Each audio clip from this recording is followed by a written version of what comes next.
I was working at the hospital one day and I smelled a whiff of what the juvenile smell like and what the hospital smell like. Then it take you down the whole timeline of what you've been through. I'm getting negative energy from my job, you know. Next thing I think I got a week later I got locked up for something. But it was just weird because it was almost like I was getting ready for it, you know? Or it was getting closer to me. It's just crazy though. Nah, man, nothing about what you said was crazy. But it's not normal though. No, Okay. it's connected to the system.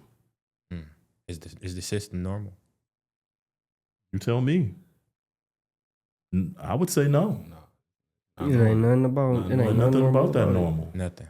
The fact that you worked at a hospital and the same scent from the hospital, I'm wondering if that was the cleaning supplies. It could have been. It could have been. It could have been just I don't know. Yeah. No, it's just negative energy smell. It Yeah. is, huh?